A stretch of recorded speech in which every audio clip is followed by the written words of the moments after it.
मतदानाचा हक्क आपण आज बजावलेला आहात. मतदारांना काय आवाहन करणार? लोकशाहीचा मोठा उत्सव आहे. आज खरंच अर्थात लोकशाहीचा मोठा सण आहे आणि आज तो साजरा केला पाहिजे. कारण का ही लोकशाही आता आपल्या देशात कितपत टिकेल हा प्रश्न निर्माण झाला आहे. पण जोपर्यंत काँग्रेस आहे तोपर्यंत ही लोकशाही टिकणार. जोपर्यंत संविधान आहे, जोपर्यंत लोक आहेत, ही लोकशाही टिकेल. आणि मागच्या निवडणुकीत तुम्ही बघितलं की शेवटी विजय लोकशाहीचा झाला आहे.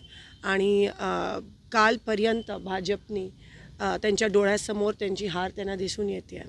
आणि म्हणून त्यांचे दिग्गज नेते हे पण आता डायरेक्ट लोकांना पैसे वाटप करताना पकडले गेले आहेत. अतिशय लाजिरवाणी गोष्ट आहे.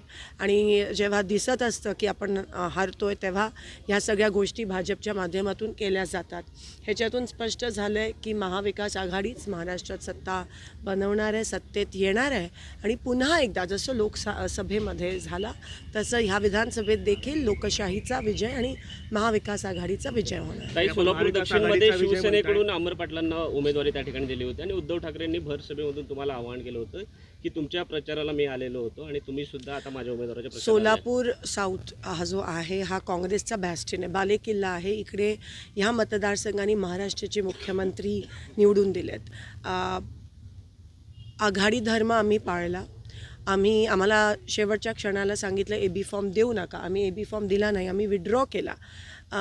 ज्यांनी दिलीप पाने साहेबांनी नंतर त्यांचा फॉर्मसुद्धा विड्रॉ केला. पण काही कारणामुळे इकडे आम्हाला जी फ्रेंडली फाईट पाहिजे होती, जी आम्ही पंढरपूर, ती होऊ शकली नाही.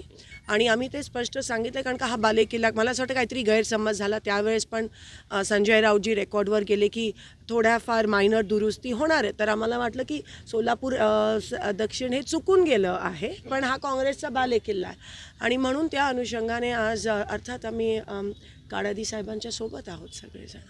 महाविकास आघाडीमध्ये याच्यामुळे बिघाडी होऊ शकते. नाही, तुम्ही ठिकठिकाणी फ्रेंडली फाईट झाल्या आहेत. पंढरपूरमध्ये, महाराष्ट्रात सगळीकडे फ्रेंडली फाईट झाल्या आहेत. स्ट्रेट लढत होती.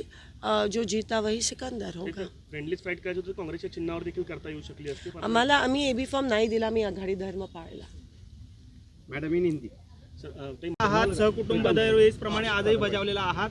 काय वातावरण आहे राज्यभरामध्ये, कसं पाहताय निवडणुकांकडे? नाही, आता आपण आपल्या मतदारसंघापुरतं बोलू आणि मग परत राज्यभराचं बोलू. आपल्या ह्या मतदारसंघामध्ये गेले अनेक वर्ष याच शाळेमध्ये मी मतदान करतो. मग आमच्या खासदारकीचं असो किंवा आमदारकीचं असो. पण ह्या जागेत आत्ता काळादी कॅन्डिडेट आहेत, इथे उमेदवार आहेत असेंब्लीला, तर त्यांचंही मतदान करण्याकरता म्हणून आम्ही इथं आलेलो आहोत. मला वाटतं की ह्या मतदारसंघामध्ये एक चांगलं वातावरण आहे आणि काळादींच्यासारखा एक नेता, शांत स्वभावाचा, सगळ्यांचं समजून घेणारा, सगळ्यांचं ऐकून घेऊन काम करणारा अशा प्रकारचा हा नेता आहे. त्यामुळं त्यांना भविष्य आहे चांगल्या तऱ्हेनं. मला वाटतं त्या ह्या ठिकाणी मानेनं उमेदवारी दिली होती पण त्यांचा फॉर्म मिळाला नाही. मग मानेने ह्यानाही सपोर्ट केला, धनराज काळादींना. एक चांगल्या प्रकारचं वातावरण या ठिकाणी निर्माण झालेलं आहे. साहेब, खरं तर महाविकास आघाडी म्हणून शिवसेना देखील आपल्या सोबत आहे, मात्र त्यांचा प्रचार होताना पाहायला मिळत नाहीये. धर्मराज काळादी साहेब आपल्यासोबत दिसत आहेत. काय नक्की मेसेज आहे? नाही, मेसेज नक्की असं काय नाही. त्यानं शिवसेनेच्या लोकांनी फार गडबड केली की तो मतदारसंघ हा आमचा दक्षिण मतदारसंघ, ज्या ठिकाणी मी 2दा मुख्यमंत्र्याची निवडणूक लढवली होती आणि दोन्ही वेळेस विजयी झालेलो होतो. त्याच्या अगोदर देवकते साहेब आमचे अनेक वेळेस तिथून निवडून आलेले होते. हा काँग्रेसचा मतदारसंघ एक वेळेस त्यांचा कधीतरी मधल्या वेळेस निवडून आला उमेदवार आणि त्याच्यावर त्यांनी स्वतःच्या नावावर सगळा मतदारसंघ घेणं हे चुकीचं आहे. साहेब, याच्यामुळे आघाडीत बिघाडी होणार नाही का? कारण नाही, मला नाही वाटत की ते समजू शकता. आम्ही त्यांच्या नजरेला आणून दिलेलं आहे की असं तुम्ही गडबडीत हे केलेलं आहे म्हणून.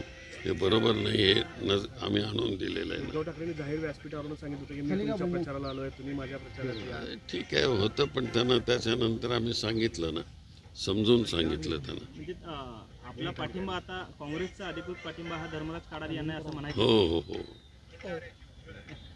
सर आता हिंदी